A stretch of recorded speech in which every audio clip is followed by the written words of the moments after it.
Hello everyone. So in today's session I'm going to cover different combination sum related problems of the backtracking. So I've got combination sum 1, 2 and 3. There are so many 4, 5 until 5 I know. I think 6 also. So you can try those all once we get to know that okay what is the combination sum related problems. We'll try to solve combination sum 1 and combination sum 3 for this session, and you can try solving combination sum 2 and 4. Okay, it's similar kind of. So, what are the actual combination sum problems? So, simply the question says that you need to find all solutions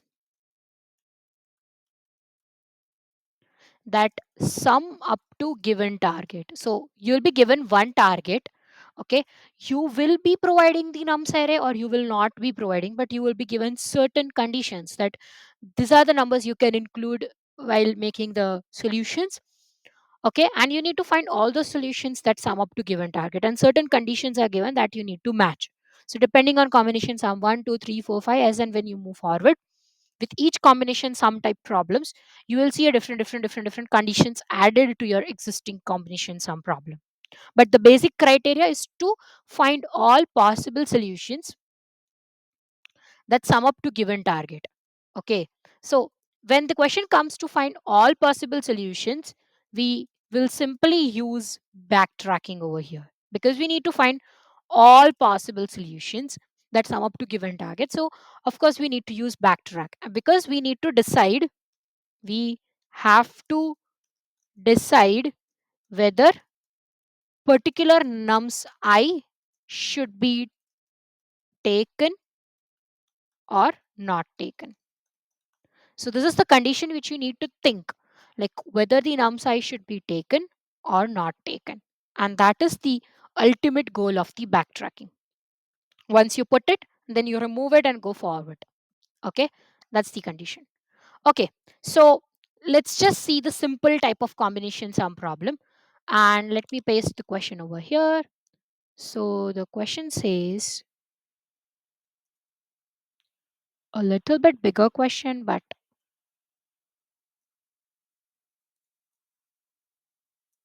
simpler to understand.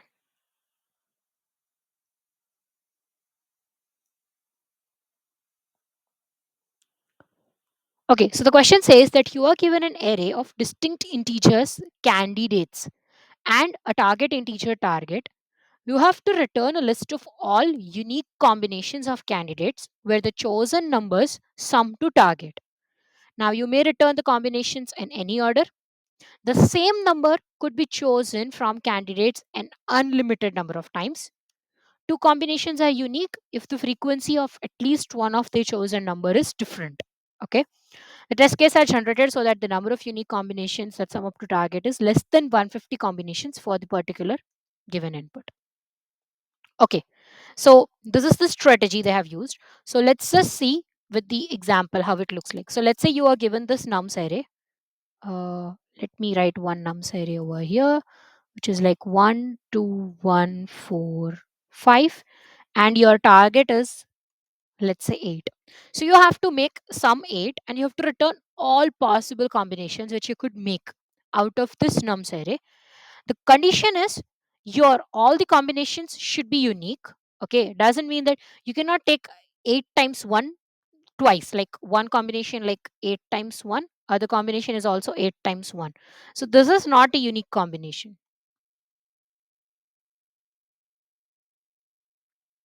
Okay, now this could happen because there are 2 times 1s given, but they have mentioned it clearly to make it simple that you are given an array of distinct integers candidates. So this candidates is nothing but nums. So let's just remove this one. This is not given. Assume. So our only array is 1, 2, 4 and 5 now. Because we have to choose distinct array numbers are only given. And now you can choose each number any number of times, unlimited number of times, and you have to make this sum as target. So it could be 1, 1, 1, 1, 1. Now it could be 1, 2, and any number of times again 1 to make it 8. Okay. It could be 2 also any number of times. Let's say this 2 and 1 and this 1. Now there are so many different combinations. There could be 4, 4, and there could be 5, 2, 1, and there could be 5, 1, 1, 1. There are so many different combinations that you can make, and you have to return the return all possible combinations. Okay, you have to return all possible combinations. But the thing is that you're given such in test cases that you will not make those combinations more than 150. It should be less than 150 only. It's given in such a way. Okay, so considering a simpler example, let's say you are given your nums array as 2, 3, 6, and 7. Okay, this is a simpler example. 2, 3, 6, and 7, and your target is 7. Okay, so what are the possible combinations which you could make is, let's say 2, 2, 2, and no, not 2, 2, 2. You can make 2, 2, 3 as one of the combination and only 7. Any other combination you can make? No, I think 3, 3, no. 3, 2, 2, it's again 2, 2, 3 only, right? 3 to 2 is nothing but 2 to 3 only. Okay, so this is the only combination which you could make. So now, what our backtracking says, that okay, you are here at 2, 3, 6, and 7. Initially, you are at I is equal to 0. Okay, now you have to make sum is 7. Your condition is sum should be 7. Okay, so you could take or you could not take. So initially, you took 2, and this is empty if you have not taken it. So once you took 2, okay, the sum is 2. Okay, and your array contains 2. Now again, once you have taken 2, you have two conditions. You can either stay at I is equal to 0, or you could move forward. So you move at I is equal to 1.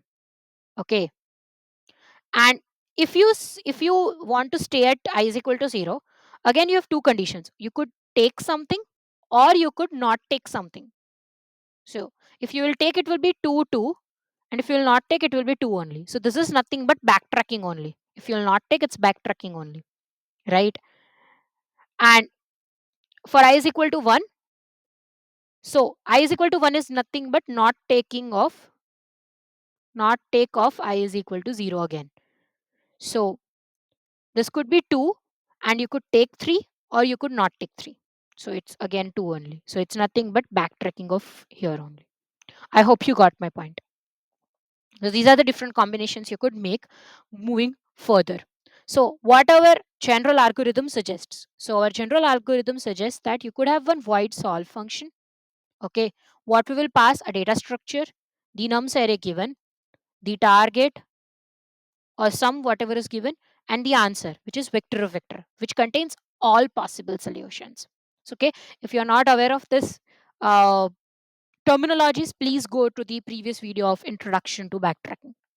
Now our first thing is to write the base condition. So initially we have to write the base condition.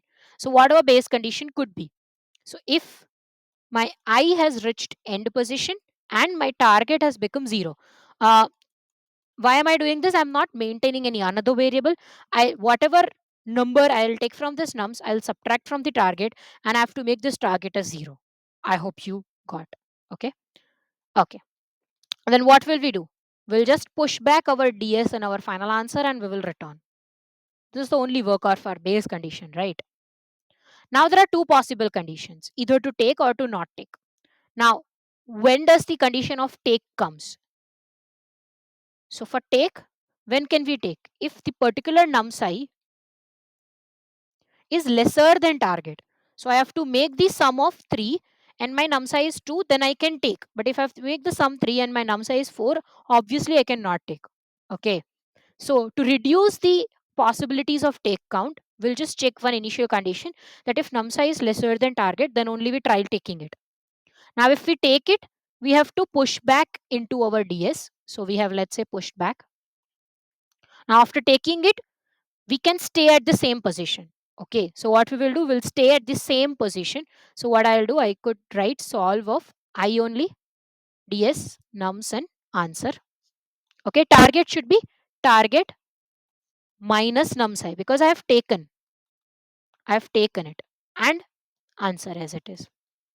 Right, now what we will do, we have pushed back into nums, and we'll try popping back it. Okay, because we have pushed back, we have to pop it back also. So we will pop back this. So after solving that extension path of the tree fully, after solving that extension path, so let's say I'm here at 2, okay, I'm here at 2, what I can do, I can stay at 2, so I can take the 2 another time, or I'll not take the 2. I'll not take the 2. So then I will be at here only. I'll not take again 2. Okay, and I'm at I is equal to 1. Now for I is equal to 1, again you have to decide whether you want to take 3 or not take 3. So you can take 3 or you could not take 3. Same thing here. You could take again 2 or you could not take 2 again. This is the same condition you have to follow. I hope you got my point. Okay, so this parts are nothing but the backtrack part. You could see. So after backtracking, you could recheck these positions, right? Clear. So this you have taken and you have whatever you pushed back, you pop it back. So you have backtracked after solving that full extension. And what is the condition of not take? So if you don't want to take it, you will simply move to I plus 1. With all these things same, nums, ds, target will also be same, and answer will also be same. Fine. Okay, so without just wasting time, let's just solve that question over Leetcode. Okay, so we'll have one ds and one answer array for sure. We will solve for 0 ds. Nums is nothing but candidates, and then target, and then answer. And we have to return answer. That is all possible solutions we need to return. So this is our array of particular solution, current solution. Okay, and then our candidates array, our target value, okay, and our answer value, which contains all possible solution. So first is if I is equal to candidates dot size, and your target should be 0. Those are the two conditions which we need to meet. Then ds is our possible solution. So we'll push back ds and we will return from here. Okay. Now there is two condition. For take, our particular value of candidates I should be less than target. Less than or equal to target should also work. Okay, if it is less than or equal to target, we can take that particular value. So I'll push back what? Candidates I into my current solution. Now, after taking it, I could stay at same position only. So I, again, this ds candidates, target will be target minus candidates of I. And your answer array. Of course, you need to pop it back, right? So you will pop back it. And if you could not take, this will be simply I plus 1 ds candidates target and answer if you will not take it. Okay, so we have got it and we will return it. This is the simple combination sum related question. Okay. Okay, so this is the condition which we have returned. Like if I is equal to n and target is 0, we'll push back and return. But what if I is 0 and target is not 0? Still we need to return it, because so I'll combine this over here. Like if target is equal to 0, then we will push back into our ds. But return part we have to do if I is equal to n also. Otherwise this is wrong. If I is equal to n, then we cannot move ahead only. So return part should be common to both of these things. Okay. Yes. You need to check that it should not go out of bound also, right? Cool. So this is a simple combination sum related question. Now let's see a little bit difficult type of question. Okay, so this is combination sum 3, and this is again simple. Only one extra condition is added, that the combination of size k you have to take. So whatever combination you take, the DS, the data structure, whatever we take, that should be of size k fixed only, and that sum up to n, which is n is nothing but the target here, and these two conditions should be true. You are not given nums array, but you are given that you can use array values from 1 to 9, and each number should be used at most once. So every number you can use at max one time only.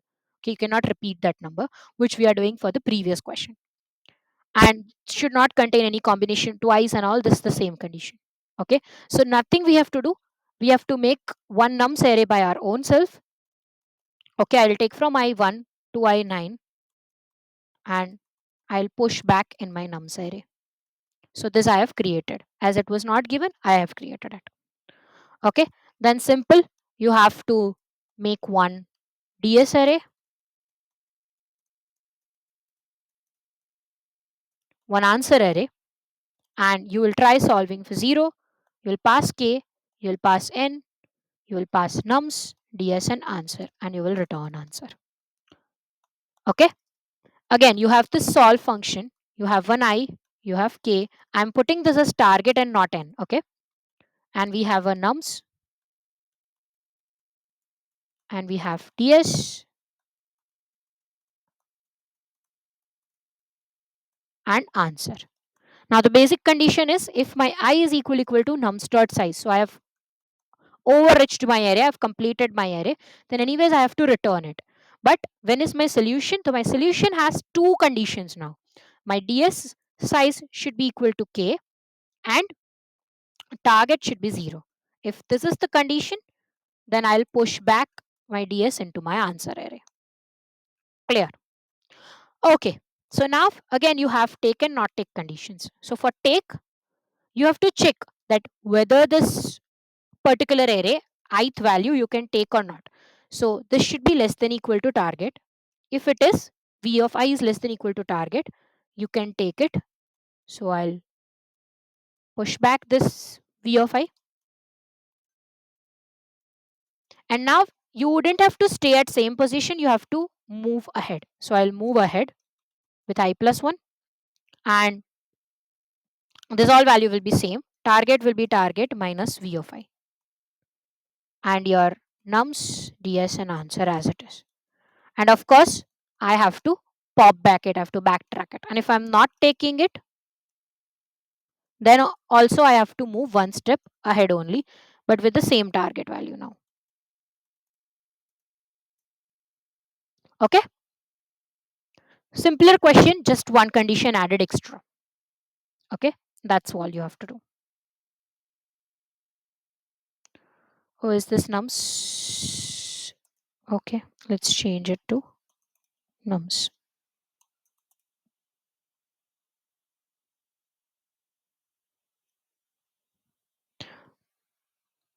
I hope you are clear.